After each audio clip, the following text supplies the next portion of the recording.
بسم الله الرحمن الرحيم.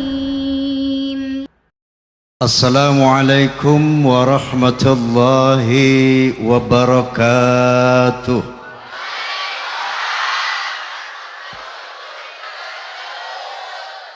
بسم الله الحمد لله الحمد لله القائل سبحان الذي أسرى بعبده ليلا من المسجد الحرام إلى المسجد الأقصى الذي باركنا حوله. أشهد أن لا إله إلا الله وحده لا شريك له وأشهد أن سيدنا ونبينا محمدا عبده ورسوله لا نبي بعده. اللهم فصل وسلم وبارك على سيدنا محمد وعلى آله وصحبه ومواله. أما بعد. Al-mukarramun, para alimil ulama, para habaib yang saya muliakan, mata'anallah bituli hayatihim wa nafa'ana bi'ulumihim, terutama sahibul bait, pengasuh dari Jam'iyah Salawat Ibrahimiyah, Bapak Kiai Haji Iliyin, Bapak-bapak pejabat sipil TNI maupun Polri yang saya hormati, fans of Roma Irama and Soneta Forza yang saya banggakan, Forum Silaturahmi Takmir Masjid dan Musalla Indonesia Fahmi Tamami yang saya hormati, hadirin hadirat rahimakumullah.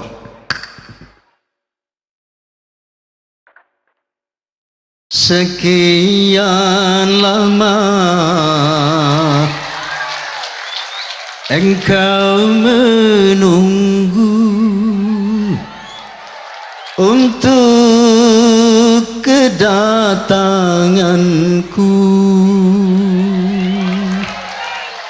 Kenapa nggih? Bukankah aku telah berjanji kita jumpa di sini, ku datang. Kini ku datang padamu, senyumlah, sambutlah kedatanganku. Terus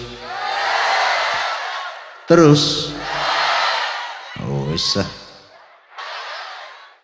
Hadirin wal hadirat, haul dari Kiai Haji Hairul Razi, mari kita baca suratul Fatihah agar segala iman, Islam, amal ibadah beliau diterima Allah Subhanahu wa ta'ala, agar segala kesalahan dan dosa beliau diampuni Allah Subhanahu wa ta'ala, agar makamnya dijadikan raudhatul jannah ala hadhihi niyyah wa ala kulli niyatin salihah wa ila hadratin nabiyil mustafa rasulillah sallallahu alaihi wasallam. Al-Fatihah.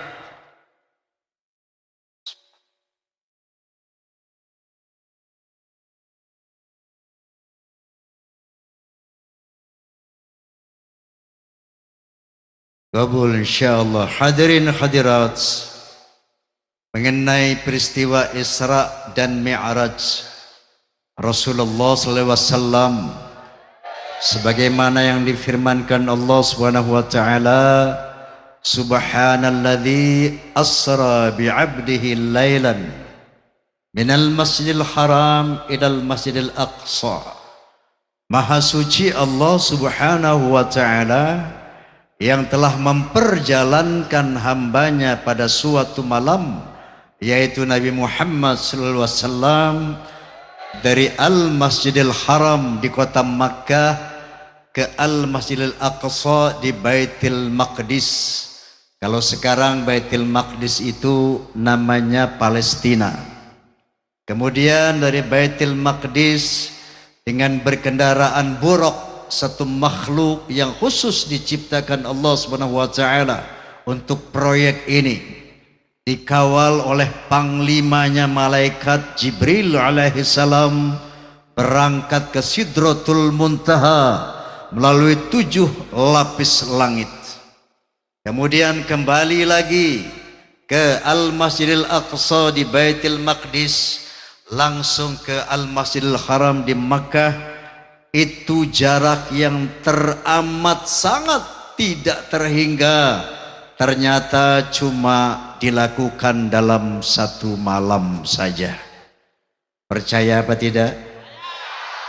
Yang bicara itu iman, bukan akal. Betul? Adapun misi yang terkandung di dalam Isra Mi'raj ada 2. Yang pertama adalah litafakkur. Tahu tafakkur?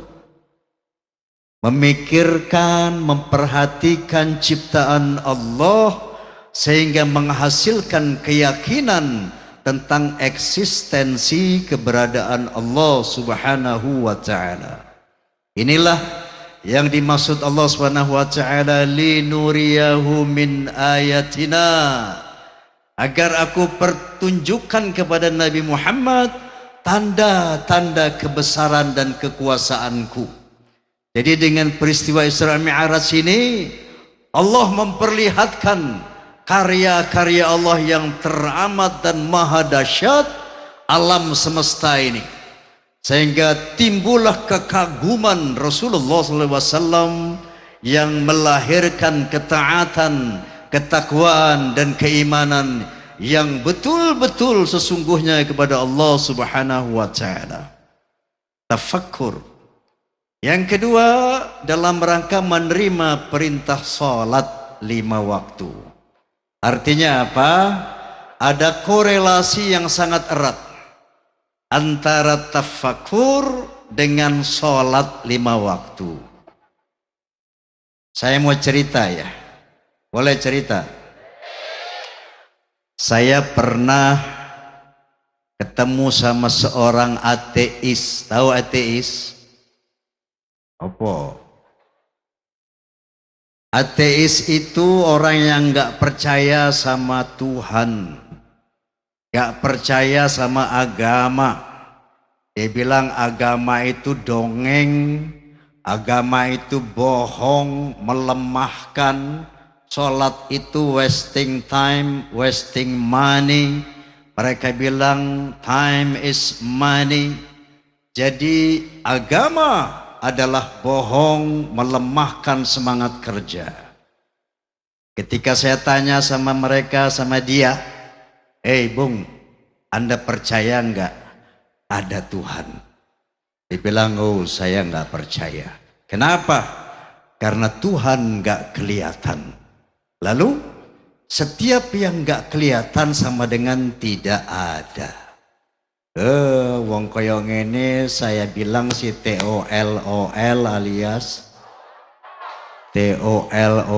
alias goblok. Masa yang nggak kelihatan sama dengan nggak ada? Tak takon, angin kelihatan nggak?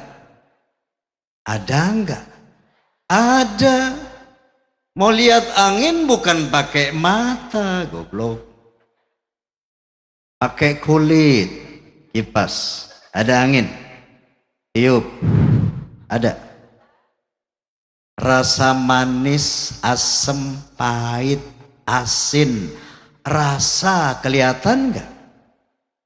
Ada enggak? Ada. Mau lihat rasa bukan pakai mata, goblok. Tapi pakai lidah. Dengar.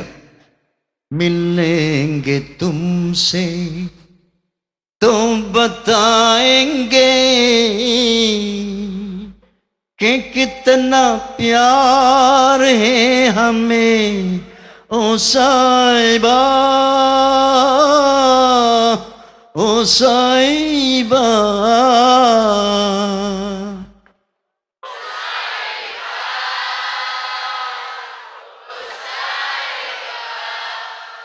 soneta femina semua ini.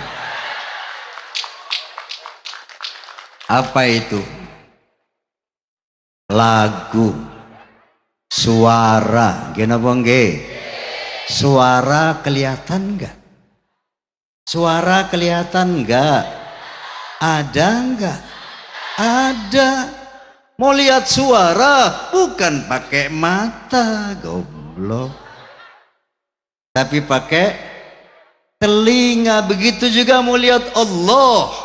Mau lihat Tuhan bukan pakai mata, tapi pakai akal, pakai otak, pakai akal, pakai goblok. La tudrikuhul absar wa huwa yudrikul absar. Allah tidak dapat dijangkau oleh pandangan mata, tapi pandangan Allah maha menjangkau segala ciptaannya. Kenapa Allah nggak bisa dilihat dengan mata? Wa huwal latiful khabir. Karena Allah maha halus. Ini orang ateis sombong, sok pengen lihat Tuhan. Mana Tuhan? Kalau ada aku nggak kelihatan. Kentut aja dia nggak bisa lihat. Betul? Betul? Matahari ciptaan siapa? Allah. Manusia nggak mampu memandang matahari, apalagi yang menciptakan matahari.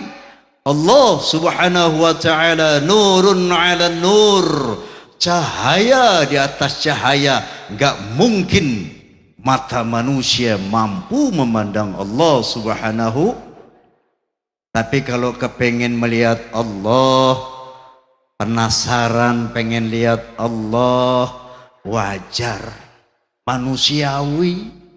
Dulu juga ada seorang Nabi Allah yang kepingin melihat Allah. Kisahnya diabadikan dalam Al-Quranul Karim. Nabi siapa? Nabi Musa alaihissalam. Walamma ja'a Musa limiqatina wa kallamahu rabbuh. Ketika Nabi Musa datang kepada satu tempat yang telah ditentukan oleh Allah subhanahu wa ta'ala, wa kallamahu rabbuh, maka dia berbicara dengan Allah. Ngobrol Nabi Musa sama Allah. Qala rabbi arini anzur ilaika. Nabi Musa bilang, ya Allah, perlihatkan dirimu dong. Aku kepingin melihat engkau. Qala lan tarani. Allah bilang, hei Musa, kamu enggak bisa melihat aku. Walakin inzur ilal jabari fa in istaqarra makanahu fasawfa tarani. Tapi baik Musa, coba kamu lihat gunung batu di sebelahmu. Aku akan memperlihatkan diriku kepada gunung itu. Seandainya gunung batu yang tinggi menjulang itu masih berada pada tempatnya setelah aku perlihatkan diriku kepadanya, sangat boleh jadi kamu juga bisa melihat aku, wahai Musa. Falamma tajalla rabbuhu lil jabali ja'alahu dakaw wa kharra Musa sa'iqa. Begitu Allah memperlihatkan dirinya kepada gunung, maka gunung batu yang tinggi kokoh kekar itu hancur lebur rata dengan tanah. Wa kharra Musa sa'iqa. Nabi Musa pingsan melihat kehebatan Allah subhanahu wa ta'ala. Falamma afaqa qala subhanak tubtu ilaika wa ana awalul mu'minin. Begitu Nabi Musa sadar dari pingsannya, beliau puji Allah, maha suci engkau ya Allah, hebat engkau ya Allah. Gunung batu saja hancur melihat engkau. Apalagi kita manusia. Paham? Paham? Jadi untuk meyakini keberadaan Allah di muka bumi bukan dengan cara melihat fisiknya, tapi dengan cara memperhatikan ciptaannya yang dibilang tafakur tadi. Paham? Makanya Rasulullah SAW bilang tafakkaru fi khalqillah wala tatafakkaru fi dzatillah. Kalau mau yakin bahwa Allah ada tuh, perhatikan ciptaan Allah, pikirkan ciptaan Allah, nanti kamu yakin bahwa Allah itu ada. Oleh karena itu Allah Subhanahu wa taala banyak sekali di dalam Al-Quranul Karim mengajak manusia untuk bertafakur, untuk memperhatikan ciptaannya agar manusia yakin bahwa Allah memang eksis, bahwa Allah memang ada. Salah satu firman-Nya, A'udzu billahi minasyaitonir rajim, inna fi khalqis samawati wal ard wa ikhtilafil laili wan nahar wal fulki allati tajri fil bahri bima yanfa'un nas wa ma anjalallahu minas samai min ma'in fa ahya bihil arda ba'da mautiha wa batha fiha min kulli dabbah wa tasrifi riyahi wa sahabil musakhkhari baina samai wal ard la ayatil liqaumi yaqilun. Sadaqallahul azim. Allah Subhanahu wa taala berfirman, sesungguhnya pada penciptaan langit, pada penciptaan bumi, pada terjadinya pergantian malam dan siang yang begitu teratur, bisanya kapal-kapal berlayar di lautan dengan membawa hal-hal yang bermanfaat buat manusia, diturunkannya air dari langit, dengan air itu dihidupkan bumi yang mati yang kemudian menumbuhkan berbagai macam pohon-pohon, ditebarkannya berbagai macam jenis binatang di muka bumi, terjadinya pergeseran awan dan angin di antara langit dan bumi. Sesungguhnya itu bukti bahwa Allah ada bagi orang-orang yang berakal. Sudah yakin ada Allah? Sudah yakin ada Allah? Alhamdulillah. Buat orang yang belum sholat, ada nggak sih di sini orang yang belum sholat? Nggak ada. Ada. Banyak apa sih? Banyak. Orang yang belum sholat karena ragu-ragu tentang keberadaan Allah, mari kita kerucutkan tafakur kita. Kali ini Allah mengajak kita yang ragu-ragu untuk memperhatikan pohon-pohon. Afara'aitum ma tahruthun? Tidakkah kamu perhatikan pohon-pohon yang kamu tanam? Ada pohon pisang, jambu, duren, dukuh, padi, ribuan macam pohon. Allah bilang, coba yang ragu-ragu, kamu perhatikan pohon-pohon yang kamu tanam. Setelah itu Allah bertanya kepada kita, a antum tazra'unahu am nahnu zari'un?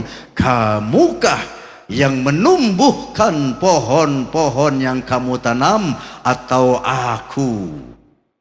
Allah bertanya kepada orang yang ragu-ragu, siapa yang menumbuhkan pohon-pohon yang kita tanam? Manusia apa Allah? Manusia apa Allah? Allah.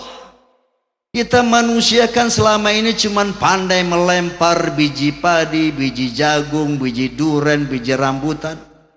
Setelah itu kita tidak pernah berpikir siapa yang menumbuhkan pohon-pohon itu, yang memberikan buah sepanjang tahun tanpa bayaran. Ini dipertanyakan oleh Allah Subhanahu wa taala kepada orang yang ragu-ragu, agar akalnya terbuka, agar matanya melek bahwa ada yang menumbuhkan pohon-pohon. Sudah yakin ada Allah? Alhamdulillah. Membisik. Izin.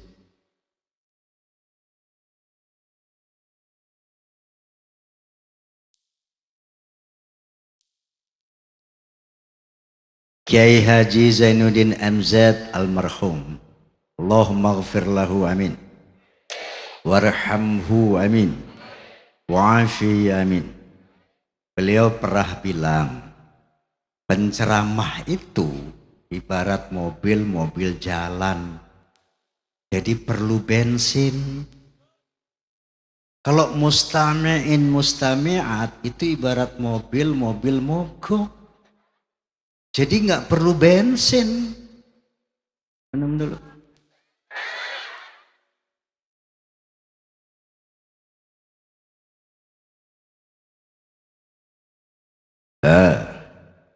Ada lagi yang rung sholat gara-gara ragu-ragu tentang hari berbangkit, ragu-ragu tentang azab kubur, nikmat kubur, ragu tentang surga dan neraka. Apa iya deh nanti orang kalau sudah mati dibangkitkan lagi, yang sholat masuk surga, yang nggak sholat masuk neraka? Saya mah ragu-ragu. Kenapa? Karena saya belum pernah lihat tuh orang mati hidup lagi bercerita tentang nikmat kubur dan azab kubur. Tahu ada atau enggak tuh surga neraka? Ragu-ragu. Buat orang yang ragu-ragu, Allah Subhanahu wa ta'ala menyapa Anda. Qul in kuntum fi raibim minal ba'thi fa inna khalaqnakum min turab thumma min nutfah thumma min 'alaqah thumma min mudghah. Katakan ya Nabi kepada manusia yang ragu-ragu tentang hari kebangkitan, silahkan ragu, tapi tolong nanti pulang ya Bu, cari kaca yang besar, ngaca, telanjang, jangan pakai baju. Ini Allah yang memerintahkan. Barang siapa yang ragu-ragu, coba perhatikan bagaimana aku ciptakan badanmu yang ganteng dan cantik itu. Inna khalaqnakum min turab, thumma min nutfah, thumma min 'alaqah, thumma min mudghah. Aku ciptakan Adam pertama kali dari tanah. Kemudian pada reproduksi penciptaan manusia, aku ciptakan kamu dari nutfah. Tahu nutfah? Sperma. Tahu sperma? Air mani. Tahu air mani? Cah cilik meneng. Tahu. Aku ciptakan kamu dari air mani. Tsumma min 'alaqah. Kemudian air mani tadi aku proses menjadi segumpal darah. Tsumma min mudghah. Kemudian darah tadi aku proses menjadi segumpal daging.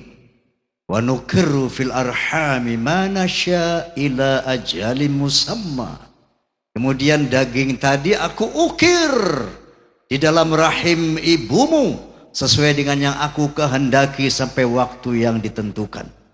Bapak ibu yang ragu-ragu, dari daging tadi diukir sepasang mata yang bisa melihat. Dari daging tadi diukir sepasang telinga yang bisa mendengar. Diukir dari daging tadi sepasang bibir yang bisa ngomong. Dari daging tadi dibuatkan jantung untuk mengatur peredaran darah. Dari daging tadi dibuatkan paru-paru untuk mengatur peredaran udara. Yang cowok dibikinin kelenengan,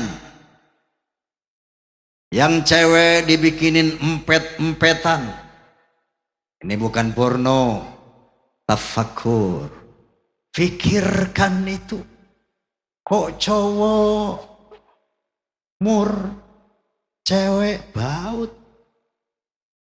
Kok iso? Tafakkaru fi khalqillah. Kemudian setelah lengkap organ tubuhnya, setelah lengkap anggota tubuhnya, thumma nukhrijukum tifla. kemudian aku keluarkan kamu sebagai bayi. Pertanyaan buat orang yang ragu-ragu. Siapa yang bikin bayi? Dari sperma menjadi darah, menjadi daging.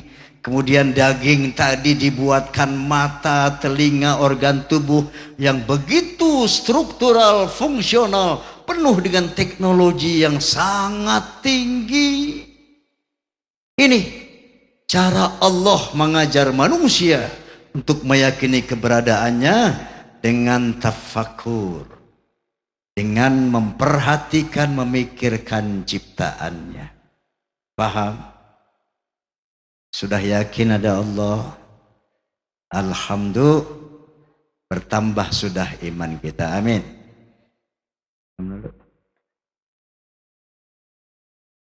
Apa sih lu serik aja?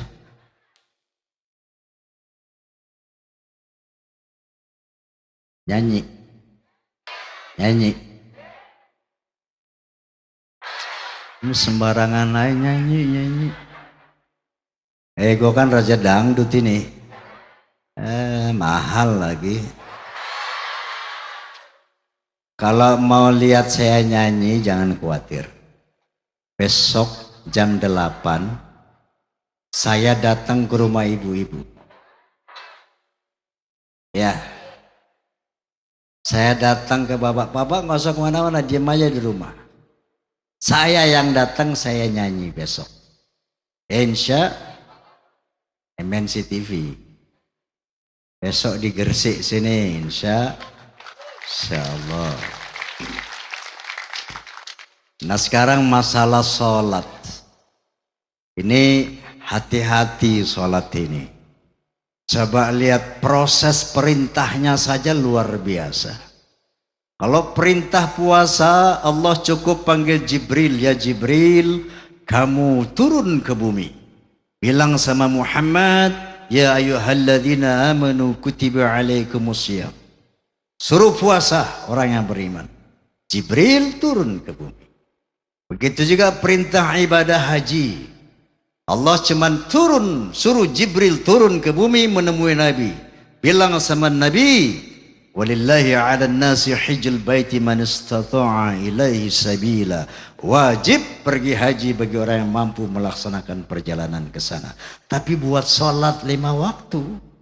Ya Jibril, angkat Muhammad ke Sidratul Muntaha melalui 7 lapis langit untuk menerima perintah sholat 5 waktu. Bayangkan. Proses perintahnya saja luar biasa. Oleh karena itu ibadah sholat tidak sama dengan ibadah-ibadah yang lain. Bentar lagi Ramadan.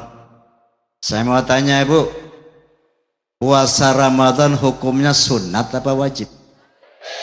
Sunat apa wajib? Berdosa enggak kalau ada orang Islam enggak puasa? Tidak. Kalau situasi dan kondisinya enggak memungkinkan, boleh enggak puasa. Kenapa enggak? Wa man kana minkum maridan aw ala safarin fa'iddatum min ayyamin. Barang siapa di bulan Ramadan sedang sakit atau sedang bepergian, boleh enggak puasa. Nanti kalau sudah sembuh diganti. Begitu juga ibadah haji. Saya mau tanya Bu, ibadah haji itu hukumnya sunat apa wajib? Sunat apa wajib? Wajib. Berdosa enggak orang Islam enggak naik haji? Tidak, kalau memang enggak duit-duit. Niatnya kenceng tapi kantongnya bokeh, enggak berdosa. Oh, duitnya oke, tapi stroke, boleh naik haji. Lain dengan sholat. Mau punya uang enggak punya uang sehat sakit wajib sholat. No excuse. Tidak ada alasan untuk enggak sholat.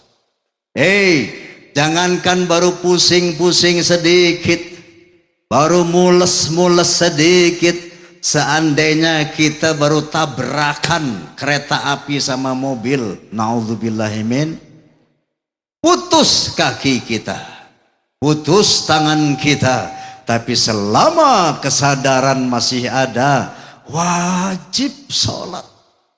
Luar biasa. Ya Allah, saya nggak bisa berdiri sholat, kaki saya putus. Oke, tidak bisa berdiri, silahkan tetap sholat sambil duduk. Ya Allah, duduk juga nggak bisa, pinggang saya retak. Oke, tidak bisa duduk, silahkan tetap wajib sholat sambil berbaring. Ya Allah, berbaring juga nggak bisa sholat. Oke, jangan sholat, disolatin aja. Paham? Paham? Kenapa sholat begitu fundamental? Paling tidak ada 3 alasan. Yang pertama, sebagai identitas keislaman manusia nanti pada hari kiamat. Kalau di dunia ini identitas keislaman manusia cukup dengan KTP, betul? Makanya kemarin ada pejabat negara yang mau menghapus kolom agama di KTP, itu harus dilawan. Kenapa? Itu menghilangkan identitas agama kita. Betul? Betul? Nama Zulaikha, ada Zulaikha? Mana? Nama Zulaikha tinggal di mana ini, Kiai? Sumberwaru, Ringin Anom, pekerjaan tukang gado-gado, agama Islam. Kata siapa Zulaikha Islam? Kata KTP, betul? Nanti Zulaikha mati enggak? Mati enggak? Mati. Ditanya sama malaikat, namamu siapa? Zulaikha om. Tinggal di mana? Di Waru om. Kerjamu apa Zulaikha? Total gado-gado. Agamamu Islam toh om. Mana buktinya? KTP ku carry om. KTP enggak payu di akhirat. Betul? Lalu kalau di dunia bukti kita Islam adalah KTP, lalu apa? Bukti keislaman manusia nanti pada hari kiamat. Rasulullah sallallahu alaihi wasallam bersabda, "Inna ummati yud'auna yaumil qiyamati ghurram muhajjalina min atharil wudu." Nanti umatku dipanggil, dikumpulkan dan mereka dikenal dengan bekas wudu. Kalau di dunia, itu Islam, buktinya mana? KTP. Di akhirat pada hari kiamat, itu Islam, buktinya mana? Bekas wudu. Anggota wudu manusia nanti pada hari kiamat bercahaya. Semakin sering sholat, semakin cemerlang cahayanya, nurnya semakin cemerlang. Yang jarang sholat, remeng-remeng. Malaikat bingung, ini kafir apa Islam ini? Yang gak pernah sholat gelap, dilemparkan ke kelompok orang-orang kafir. Na'udzubillahimin. Makanya Nabi sallallahu alaihi wasallam mengingatkan, farqum bainal muslim wal kafir as-shalah. Yang membedakan umat Islam dan kafir itu nanti adalah sholat. Ini alasan kenapa sholat nggak ada kompromi untuk tidak sholat. Yang kedua, karena ibadah sholat merupakan sandaran daripada sahnya ibadah-ibadah yang lain.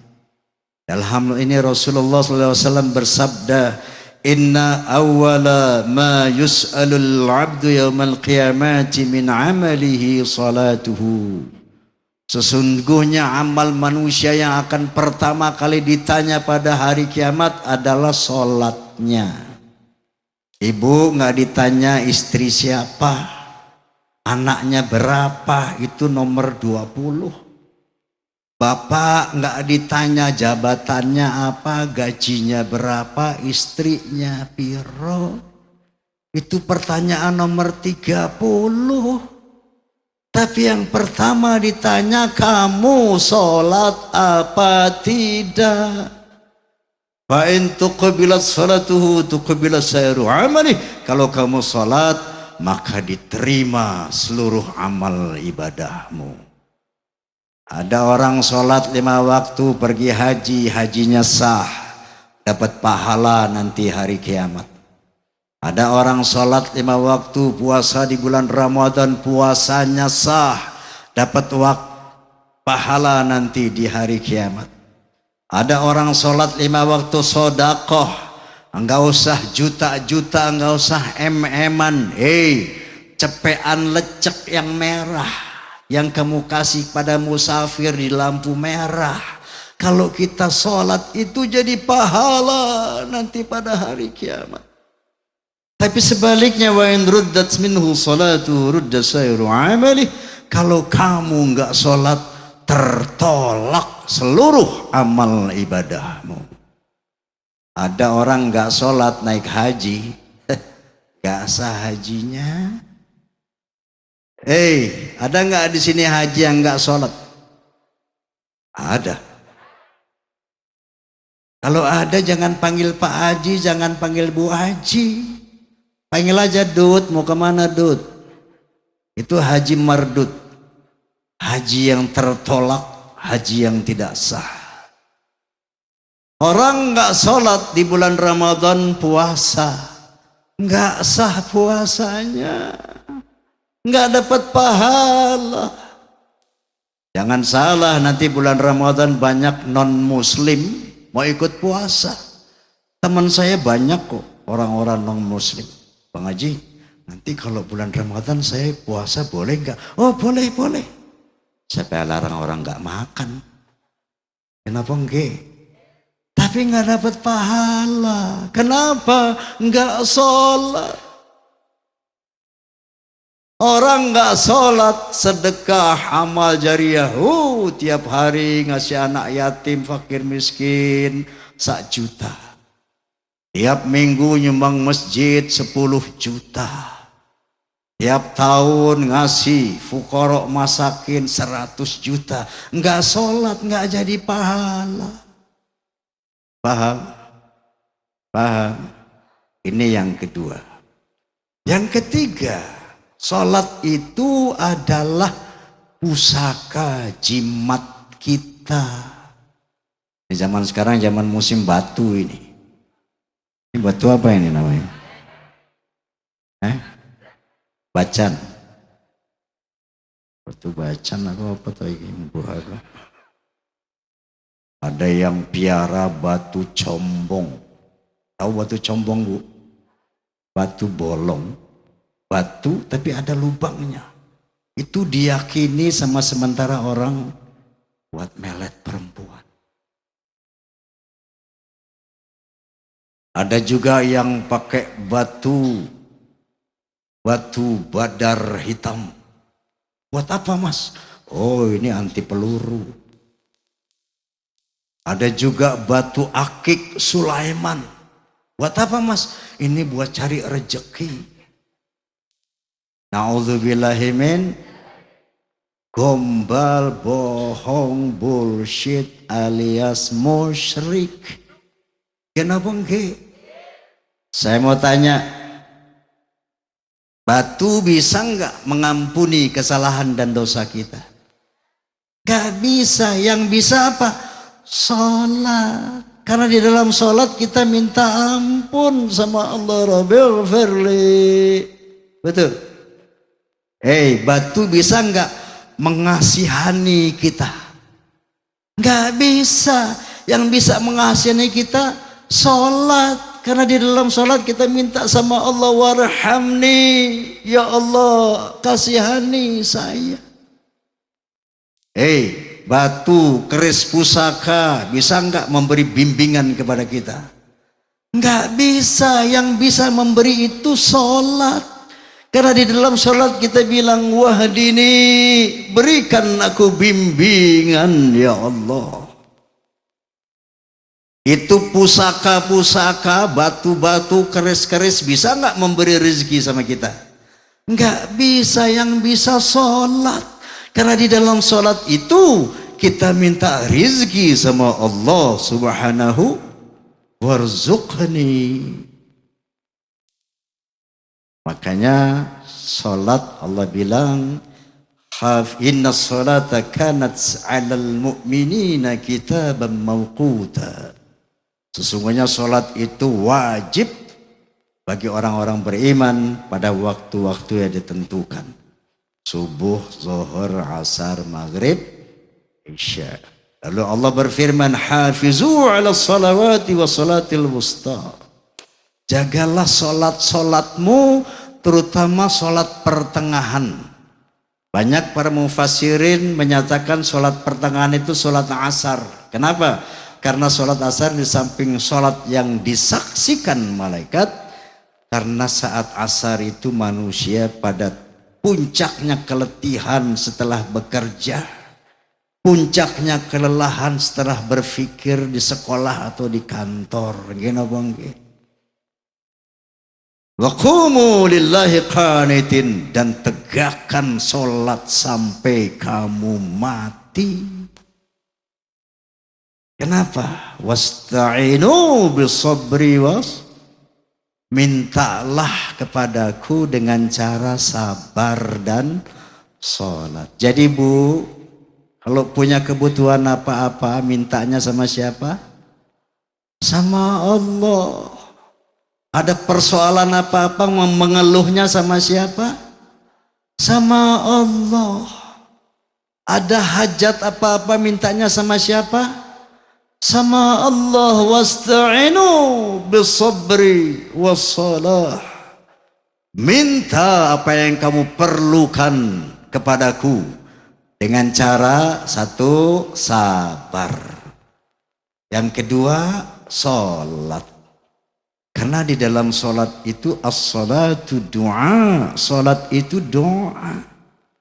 Bayangkan sholat subuh, sebelum pergi ke sekolah, sebelum pergi dagang di pasar, sebelum pergi ke kantor, sebelum pergi beraktivitas, kita sudah bilang sama Allah, iyyaka na'budu wa iyyaka nasta'in. Kepadamu ya Allah aku menyembah, dan kepadamu aku mohon pertolongan. Pertolongan apa? Ihdinas siratal mustaqim. Tunjukkan aku jalan yang lurus. Jalan lurus seperti apa? Siratal ladzina an'amta 'alaihim. Jalan yang engkau beri nikmat atas mereka, yaitu jalannya orang-orang yang saleh, orang-orang yang baik-baik, orang yang enggak neko-neko. Sehingga dengan kebaikan mereka, mereka hidup tenang, bahagia, selamat, enggak dapat bencana. Jalan yang kayak gitu loh ya Rabb. Ghairil maghdubi alaihim, bukan jalan yang engkau murkai, bukan seperti para penjina, para penjudi, para pencuri, para koruptor. Karena kalau saya melakukan itu pasti sengsara di dunia dan di akhirat. Waladhdallin, dan bukan kesesatan ya Allah, karena sekarang banyak sekali aliran-aliran sesat. Bukan saja di luar Islam, bahkan yang mengaku Islam sudah banyak aliran sesat. Nah, sebelum kita beraktivitas, kita sudah bentengi diri kita dengan mohon bimbingan Allah.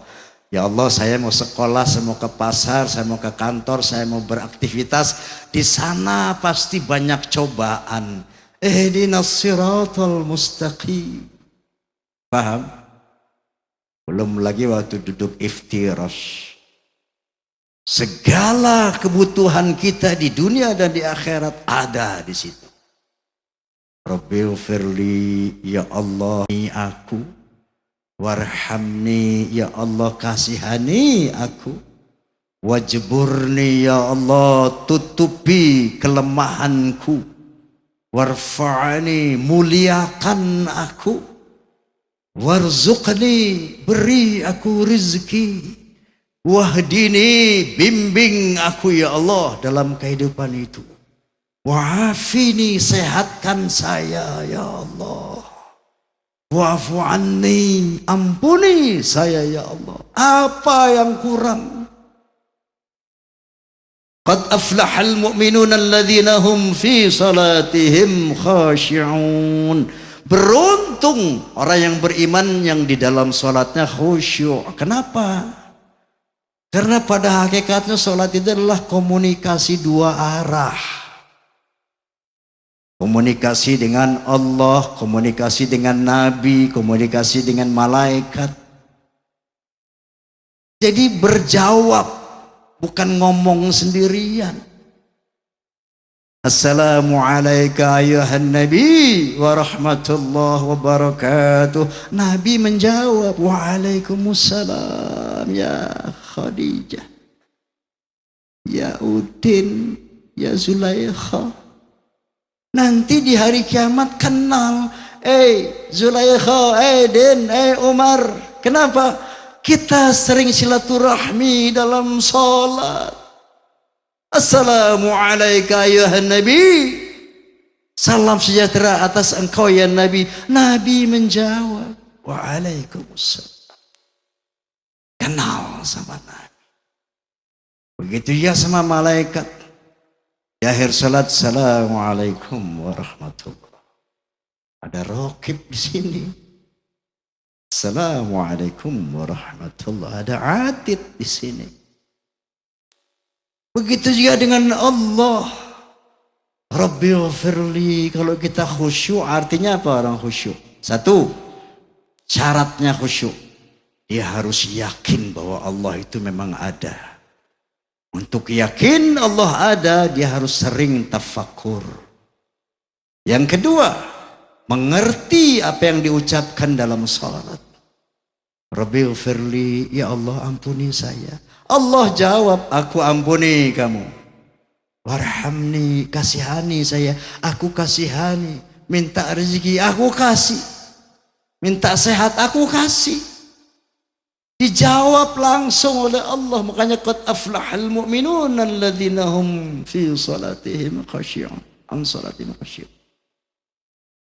Tapi melalui proses sebab akibat walikulli syai'in sababa. Segala sesuatu melalui proses sebab akibat. Enggak kita bilang warzuqni, belum jatuh di atas sajadah 10 juta.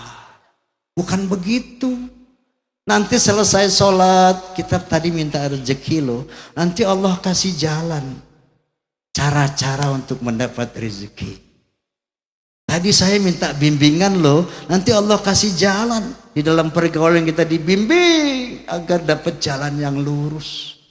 Tadi saya dalam sholat minta sehat loh. Nanti Allah kasih cara-cara menempuh hidup yang sehat.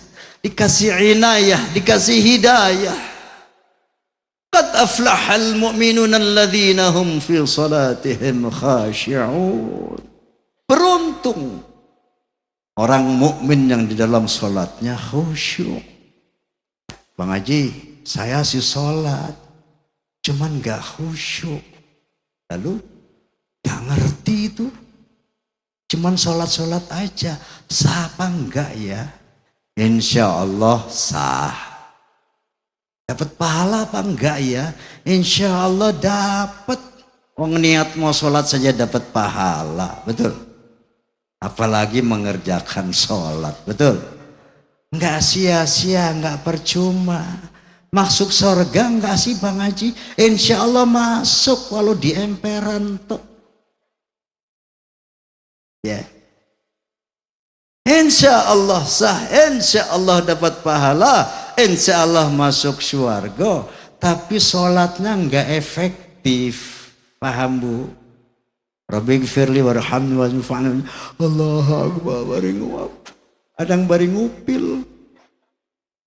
Enggak efektif. Artinya apa? Doa yang kita minta enggak terjadi. Karena memang kita enggak minta. Allahu Akbar. Kamu ngerti apa yang paham? Nah, jadi bagi yang belum sholat, mari sholat. Karena sholat itu senjata kita untuk menghadapi kerasnya kehidupan dunia.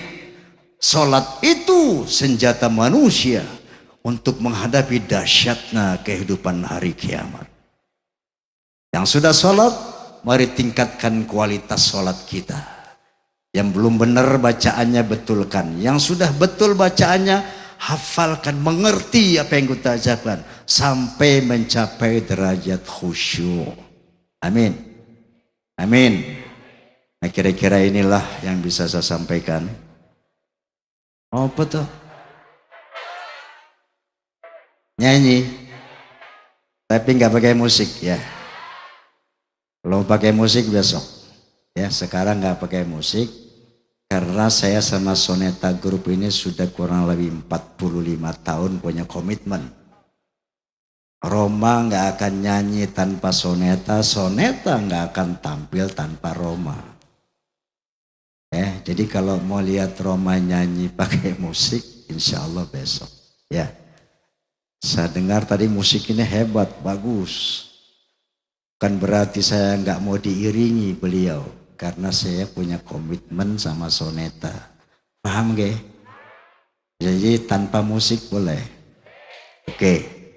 Cuman dengan syarat semuanya mesti ikut kur. Setuju? Box-box hitam di sekeliling kita ini namanya loudspeaker, pengeras suara. Disebut juga sound system, sistem suara. Biasanya terdiri dari three-way system, 3 jalur suara. Yang pertama bass range, suara bass. Makanya tadi saya bilang coba bassnya turunin dikit kegedean. Yang kedua mid range, suara tengah. Makanya tadi saya bilang midnya dinaikin sedikit. Yang ketiga high range, suara tinggi. Makanya tadi saya bilang sama operator, bassnya turunkan, midnya ditambah, high-nya ditambah. Three-way system. Ya. Nah, suara bass diwakili oleh cowok. Paham? Cowok. Cowok. Cowok siap? Oke. Mid range diwakili oleh perempuan. Ibu-ibu nih cewek. Cewek siap? Cewek siap? Siap. High range, suara tinggi diwakili oleh anak-anak. Mana anak-anak? Anak-anak siap? Anak-anak siap? Oke. Sekarang anak-anak menengse, ibu-ibu menengse, saya mau coba kita tes suara bass. Cowok, bunyi cowok yang nggak muni tak dungake nggak bisa bangun. Ya, coba cowok.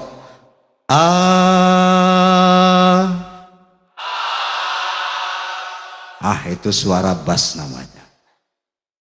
Sekarang perempuan, mid range, suara tengah. Mulai gadis, janda. Ada janda nggak? Yang tua nggak usah ngacung. Yang bersuami, nenek-nenek, semuanya muni. Kalau ada gadis yang nggak punya tak dongake, jodohmu aduh. Makanya nyanyi daripada nggak kawin-kawin kamu. Yang punya suami nggak mau nyanyi tak dongake. Kawin lagi nanti suamimu. Nenek-nenek juga nyanyi. Kalau ada nenek-nenek nggak nyanyi tak dungake, nggak bisa kentut 3 bulan. Ayo ambil suara perempuan semuanya.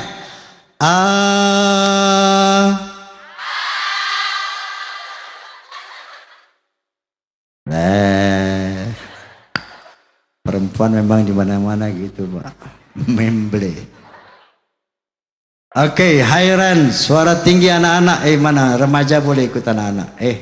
Ayo suara tinggi. Anak-anak muni. Kalau enggak muni tak sunatin 2 kali.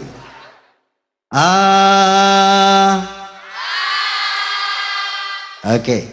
Sekarang bass range, mid range, high range, suara bass, suara tengah, suara tinggi. Bapak-bapak, ibu-ibu, anak-anak semuanya sama-sama ambil suara.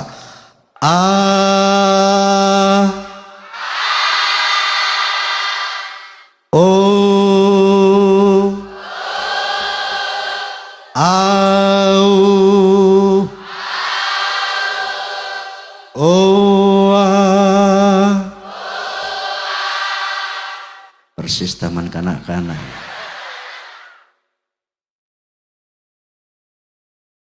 Oke, kita sudah ambil suara. Sekarang latihan kur. Kurnya ada dua macam.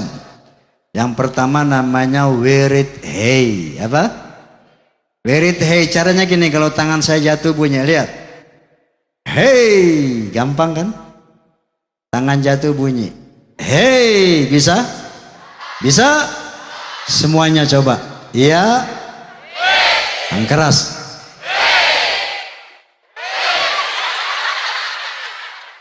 Hai, hey, hai.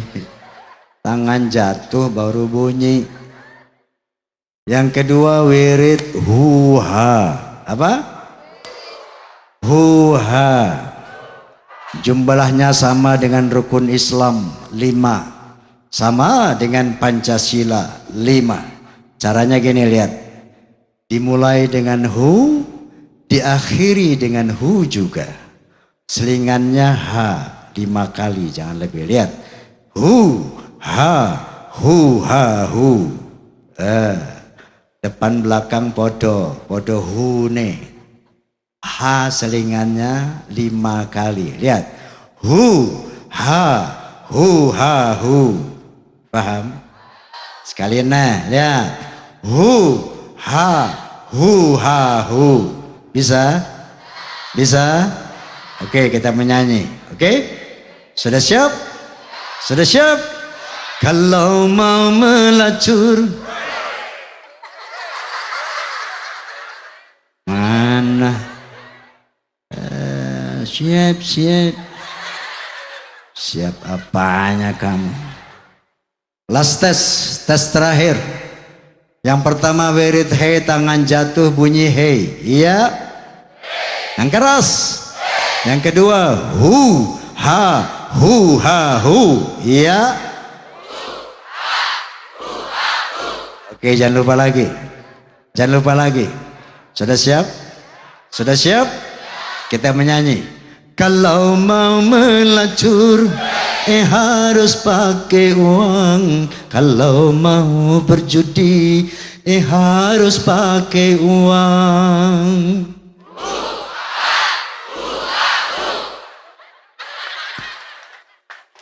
Mau mabuk-mabukan, harus pakai uang. Mau haram-haraman, harus pakai uang. Ternyata jalan ke neraka mahal harganya, walaupun mahal anehnya. Banyak yang suka. Gini apa enggak? Masih banyak yang mabuk-mabukan. Betul? Saking cinta dan sayangnya Allah kepada manusia, maka neraka ditarif dengan harga mahal agar manusia enggak terlalu gampang masuk neraka. Coba lihat jalan-jalan menuju neraka. Hei, main judi bayar enggak? Mabuk-mabukan bayar enggak? Melacur bayar enggak? Enggak bayar, benjol ndasna. Kenapa enggak? Sebaliknya surga ditarif dengan harga murah, bahkan gratis. Percaya enggak surga gratis? Yuk kita lihat jalan-jalan menuju surga. Melaksanakan zakat hanya bagi yang mampu. Melaksanakan haji hanya bagi yang mampu.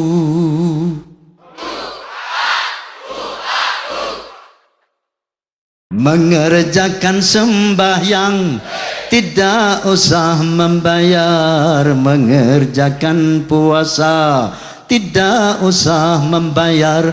Ternyata jalan yang ke surga murah harganya, walaupun murah anehnya. Banyak yang ogah. Gini apa enggak? Masih banyak yang enggak sholat. Saya mau tanya, udah tahu surga belum? Surga belum tahu. Sama. Yang belum mati. Kenapa enggak? Tapi paling tidak penasaran pengen tahu surga kayak apa tuh? Mau tahu? Ada informasi dari Allah Subhanahu wa taala tentang surga. Dalam satu hadis qudsi Allah berfirman, "A'adatul ibadiyas salihin ma la 'ainun ra'at wa la udhunun sami'at wa la khatara 'ala qalbi bashar." Aku sediakan nanti surga untuk orang-orang yang bertakwa, di mana kenikmatannya, keindahannya, kehebatannya enggak pernah terlihat oleh mata, tidak pernah terdengar oleh telinga, bahkan tidak bisa dihayalkan oleh akal manusia, saking indah dan hebatnya surga itu.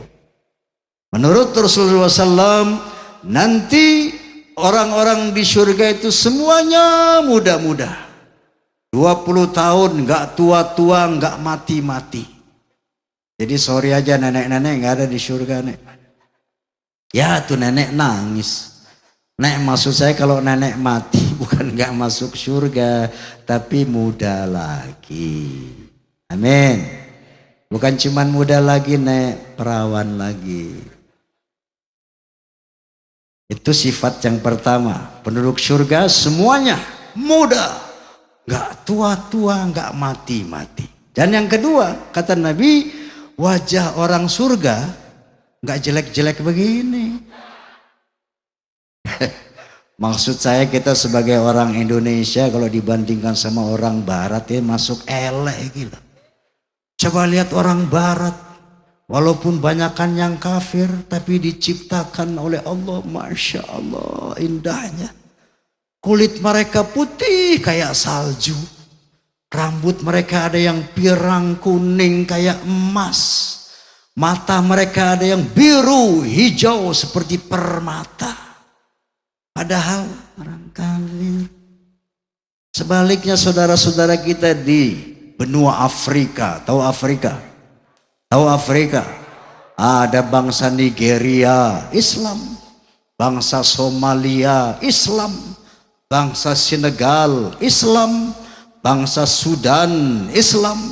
Tapi diciptakan oleh Allah hitam bleketek. Kenapa enggak? Astagfirullah. Orang Islam gak usah kecil hati. Kenapa? Wajah di dunia itu wajah formalitas, wajah pinjaman, wajah sementara. Nanti hari kiamat kita nggak pakai wajah yang ini. Allah Subhanahu wa taala berfirman, "Nahnu qaddarna bainakumul maut wa ma nahnu bimasbuqin ala an nubaddila amsalakum wa nunsyi'akum fi ma la ta'lamun." Aku yang menentukan kematian di antara kamu, hai manusia, dan aku tidak bisa dikalahkan. Aku akan mengganti orang-orang yang mati dengan orang yang baru, dan aku akan merubah wajahmu nanti di akhirat dalam bentuk yang belum kamu ketahui, tentu sesuai dengan amal ibadah kita masing.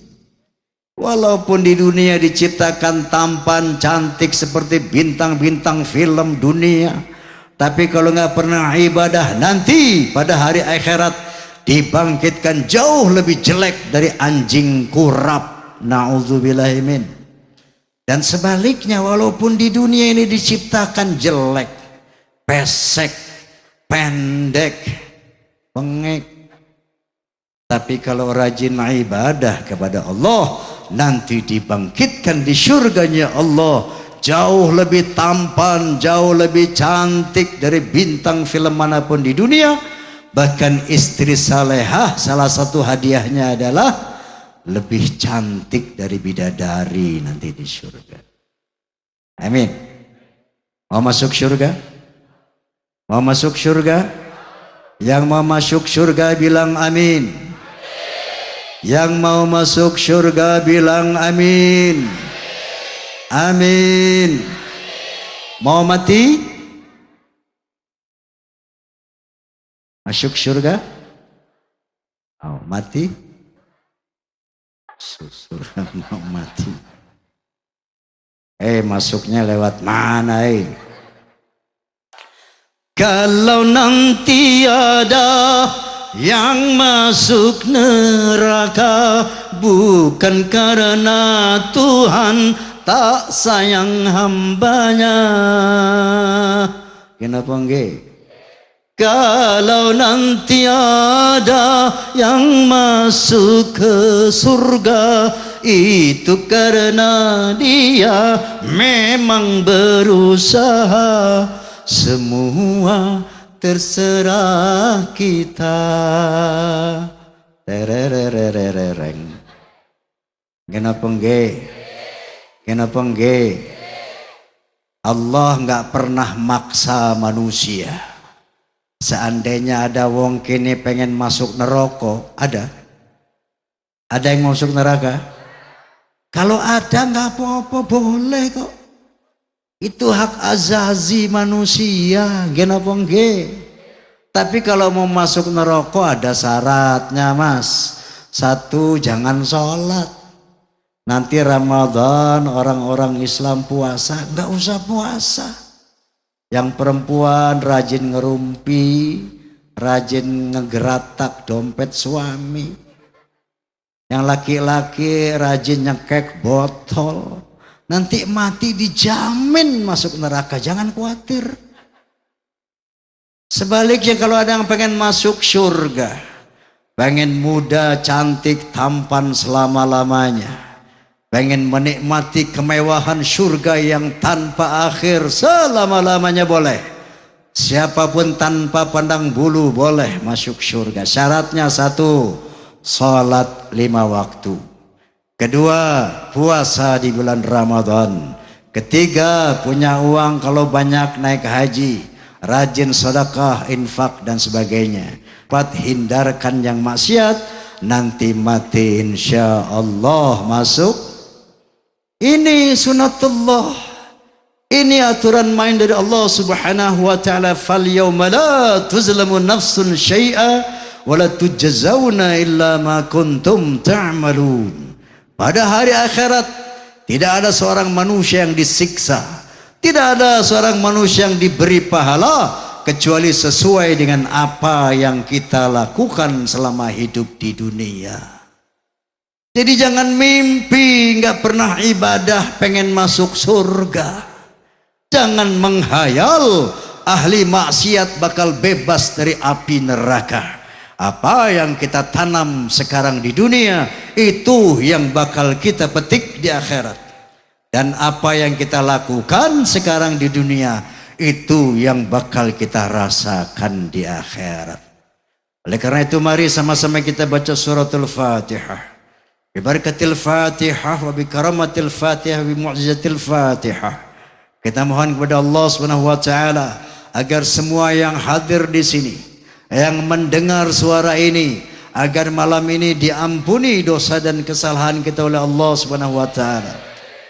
Bi barakatil Fatihah kita mohon kepada Allah Subhanahu wa taala agar semua yang hadir di sini, yang mendengar suara ini diberi inayah, taufik, hidayah agar dapat melaksanakan perintah Allah, menjauhkan larangan Allah sampai mati nanti, sehingga dengan demikian insyaallah kita akan mereguk kehidupan yang nyaman, selamat, bahagia dari dunia sampai akhirat. Ala hadhihi niyyah wa ala kulli niyatin salihah wa ila hadratin nabiyil mustafa rasulillah sallallahu alaihi wasallam. Al-Fatihah. A'udzu billahi minasy syaithanir rajim. Bismillahirrahmanirrahim. Alhamdulillahi rabbil alamin. Ar-Rahmanir Rahim. Maliki yaumiddin. Iyyaka na'budu wa iyyaka nasta'in. Ihdinas siratal mustaqim. Siratal ladzina an'amta 'alaihim ghairil maghdubi 'alaihim waladdallin. Amin. Kabul insyaallah. Hadirin hadirat, sekedar ini yang saya bisa sampaikan, mudah-mudahan ada manfaat untuk kita semua. Atas segala kekurangan, kekhilafan, kesalahan, Saya Roma Irama mohon dibukakan pintu maaf yang sebesar-besarnya. Rabbana taqabbal minna innaka antas samiul alim wa tub alaina innaka antat tawwabur rahim.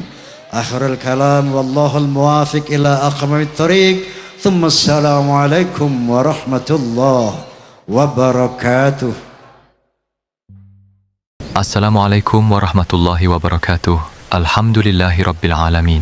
Segala puji bagi Allah Subhanahu wa Ta'ala, Zat yang telah memberikan kepada kita nikmat iman, nikmat Islam, nikmat kesehatan, dan nikmat kesempatan. Sehingga malam hari ini kita masih bisa berkumpul dalam majelis yang mudah-mudahan dipenuhi rahmat dan keberkahan Allah Subhanahu wa Ta'ala. Shalawat serta salam semoga senantiasa tercurah kepada junjungan kita Nabi Muhammad Shallallahu Alaihi Wasallam, kepada keluarganya, para sahabatnya, para tabi'in, dan semoga sampai kepada kita semua sebagai umatnya. Sahabat shalawat yang dirahmati Allah, malam ini kita kembali mengingat sebuah peristiwa yang luar biasa, peristiwa yang tidak mungkin bisa diterima hanya dengan logika manusia, yaitu peristiwa Isra dan Mi'raj. Allah Subhanahu wa Ta'ala berfirman, yang artinya, Maha Suci Allah yang telah memperjalankan hambanya pada suatu malam dari Masjidil Haram menuju Masjidil Aqsa.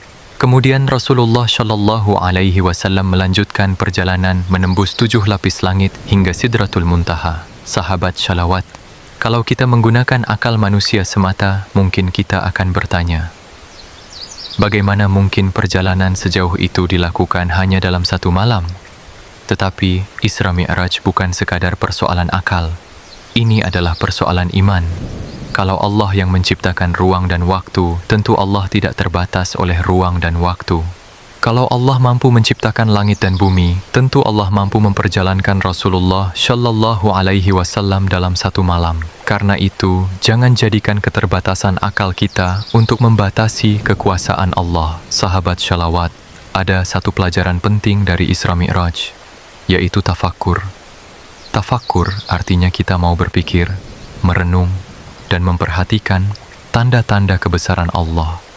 Allah tidak meminta kita melihat zatnya dengan mata, tetapi Allah meminta kita melihat ciptaannya, lihat langit, lihat bumi, lihat matahari, lihat bulan, lihat bintang, lihat lautan, lihat tumbuh-tumbuhan, lihat diri kita sendiri. Semuanya adalah tanda-tanda kebesaran Allah. Bayangkan, sahabat shalawat, kita menanam sebuah biji, kita hanya memasukkannya ke dalam tanah, lalu kita siram. Beberapa hari kemudian muncul tunas, kemudian tumbuh batang, tumbuh daun, muncul bunga, kemudian menjadi buah.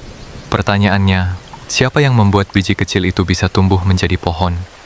Manusia hanya menanam, manusia hanya menyiram. Tetapi manusia tidak pernah menciptakan kehidupan dari biji tersebut. Yang menumbuhkan adalah Allah. Maka, kalau kita mau bertafakur, kita akan sadar, ternyata setiap hari kita hidup di tengah-tengah bukti kebesaran Allah. Sahabat shalawat, ada orang yang berkata, saya percaya kalau saya melihat. Padahal, tidak semua yang ada harus terlihat oleh mata. Angin tidak terlihat, tetapi kita merasakan hembusannya. Suara tidak terlihat, tetapi kita mendengarnya. Rasa manis tidak terlihat, tetapi kita merasakannya. Maka keberadaan Allah tidak harus dibuktikan dengan mata. Kita melihat zatnya.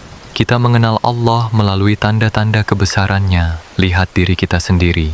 Dulu kita tidak ada. Kemudian Allah menciptakan kita dari sesuatu yang sangat kecil. Dari proses penciptaan yang luar biasa, Allah memberikan kepada kita mata untuk melihat, telinga untuk mendengar, lidah untuk berbicara, jantung untuk memompa darah, paru-paru untuk bernapas, otak untuk berpikir, tangan untuk bekerja, kaki untuk berjalan, dan semuanya bekerja tanpa kita perintahkan satu persatu. Siapa yang mengatur semuanya? Allah Subhanahu wa Ta'ala. Maka, semakin kita bertafakur, seharusnya semakin kuat iman kita, dan semakin kita mengenal Allah, seharusnya semakin dekat kita kepada Allah. Sahabat shalawat yang dimuliakan Allah, lalu apa hubungan tafakur dengan Isra Mi'raj? Hubungannya sangat erat. Karena dari peristiwa Isra Mi'raj, Rasulullah Shallallahu Alaihi Wasallam menerima sebuah hadiah besar untuk umatnya. Apa hadiah itu? Salat 5 waktu. Perhatikan baik-baik. Perintah salat tidak seperti perintah ibadah lainnya. Untuk beberapa perintah, wahyu disampaikan kepada Rasulullah melalui malaikat Jibril. Tetapi untuk solat, Rasulullah Shallallahu Alaihi Wasallam diangkat ke tempat yang sangat tinggi.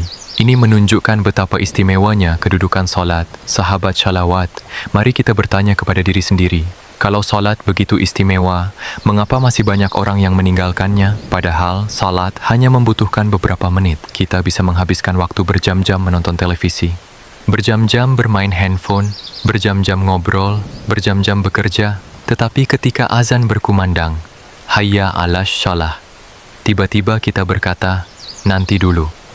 Sebentar lagi, masih tanggung. Setelah selesai ini, padahal kita tidak pernah tahu, apakah setelah selesai pekerjaan itu, kita masih diberi umur untuk solat? Sahabat shalawat, solat bukan sekadar kewajiban. Solat adalah cara kita bertemu dengan Allah. Ketika kita sujud, kita sedang merendahkan diri di hadapan Zat yang Maha Tinggi. Ketika kita mengangkat tangan dalam takbir, kita sedang meninggalkan sementara urusan dunia. Ketika kita membaca Al-Fatihah, kita sedang bermunajat kepada Allah. Ketika kita sujud, kita berada dalam posisi yang sangat dekat dengan Allah. Maka jangan melihat solat sebagai beban. Lihatlah solat sebagai kebutuhan jiwa. Sahabat shalawat, kita makan 3 kali sehari, kadang 4 kali. Kalau terlambat makan, perut terasa lapar. Kalau kurang minum, tubuh terasa lemas. Tetapi, bagaimana dengan ruh kita? Ruh kita juga membutuhkan makanan, dan salah satu makanan ruh adalah solat. Tubuh membutuhkan makanan, jiwa membutuhkan zikir, tubuh membutuhkan air, jiwa membutuhkan Al-Quran, tubuh membutuhkan istirahat, jiwa membutuhkan sujud. Maka jangan heran kalau seseorang memiliki harta banyak, tetapi hatinya tetap gelisah. Punya rumah besar, tetapi tidak tenang. Punya mobil bagus, tetapi hatinya kosong, karena yang diberi makan hanya tubuhnya, tetapi jiwanya kelaparan. Sahabat shalawat yang dirahmati Allah, mari kita perhatikan satu hal lagi. Puasa Ramadan adalah kewajiban, tetapi ada kondisi tertentu seseorang mendapatkan keringanan untuk tidak berpuasa, seperti orang sakit atau musafir, kemudian menggantinya sesuai ketentuan syariat. Haji juga wajib bagi orang yang mampu. Kalau seseorang belum mampu secara finansial dan fisik, dia belum terkena kewajiban haji. Tetapi solat tidak mengenal alasan meninggalkan begitu saja. Kita kaya, tetap solat. Kita miskin, tetap solat. Kita sedang bekerja, tetap solat. Kita sedang bepergian, tetap solat. Bahkan ketika sakit pun ada tata cara solat, sesuai kemampuan. Kalau tidak bisa berdiri, solat sambil duduk. Kalau tidak bisa duduk, sesuai kemampuan. Karena solat adalah kewajiban yang sangat agung, sahabat shalawat, maka malam ini jangan hanya kita memperingati Isra Mi'raj dengan acara. Jangan hanya mendengar ceramah, jangan hanya membaca kisah perjalanan Rasulullah, tetapi mari kita bertanya, apa perubahan dalam solat saya setelah mendengar kisah Isra Mi'raj? Kalau selama ini kita masih sering meninggalkan solat, mari mulai diperbaiki. Kalau selama ini solat kita masih terburu-buru, mari diperbaiki. Kalau selama ini salat kita hanya gerakan badan, mari belajar menghadirkan hati, karena tujuan akhir dari Isra Mi'raj bukan sekadar mengetahui bahwa Rasulullah pernah melakukan perjalanan luar biasa, tetapi agar kita memahami betapa pentingnya salat 5 waktu. Sahabat shalawat yang dimuliakan Allah, coba bayangkan, setiap hari Allah memberikan kita 24 jam. Allah tidak meminta seluruh 24 jam itu untuk salat. Allah hanya meminta beberapa menit pada setiap waktunya. Tetapi terkadang kita merasa berat, padahal kalau Allah mengambil kesehatan kita, kita sanggup membayar berapapun agar sehat kembali. Kalau Allah mengambil penglihatan kita, berapapun harta yang kita punya, belum tentu bisa membeli mata baru. Kalau Allah mengambil napas kita, tidak ada uang yang mampu menggantinya. Maka ketika Allah masih memberi kita kesehatan, penglihatan, pendengaran, dan kesempatan hidup, mari gunakan semuanya untuk bersujud kepada Allah. Sahabat shalawat, mari kita pulang dari majelis ini membawa satu tekad, bukan sekadar, saya sudah menghadiri peringatan Isra Mi'raj, tetapi saya akan menjaga solat saya. Kalau sebelumnya solat subuh sering tertinggal, mulai malam ini kita perbaiki. Kalau sebelumnya maghrib sering terlambat, mulai malam ini kita perbaiki. Kalau sebelumnya isya sering ditunda, mulai malam ini kita perbaiki. Dan ajak keluarga kita, ajak anak-anak kita, ajak pasangan kita. Karena keluarga yang menjaga solat insya Allah akan mendapatkan penjagaan Allah. Sahabat shalawat, Mari kita tutup dengan doa. Ya Allah, jadikan kami hamba-hamba-Mu yang senantiasa bertafakur atas kebesaran-Mu. Jadikan hati kami semakin yakin kepadamu. Jadikan kami orang-orang yang mencintai Rasulullah Shallallahu Alaihi Wasallam. Ya Allah, jangan jadikan kami orang yang hanya mengetahui kewajiban solat, tetapi meninggalkannya. Jangan jadikan kami orang yang pandai berbicara tentang agama, tetapi jauh darimu. Ya Allah, berikan kami kekuatan untuk menjaga solat 5 waktu. Berikan kami kekhusyukan dalam solat. Ampuni dosa-dosa kami. Ampuni dosa kedua orang tua kami. Sayangi keluarga kami. Berikan keberkahan kepada anak-anak kami. Dan ketika tiba saatnya kami kembali kepadamu, jadikan solat sebagai amal yang menerangi perjalanan kami menuju akhirat. Ya Allah, kumpulkan kami bersama Rasulullah Shallallahu Alaihi Wasallam di dalam surgamu. Amin ya Rabbal Alamin. Wassalamualaikum warahmatullahi wabarakatuh.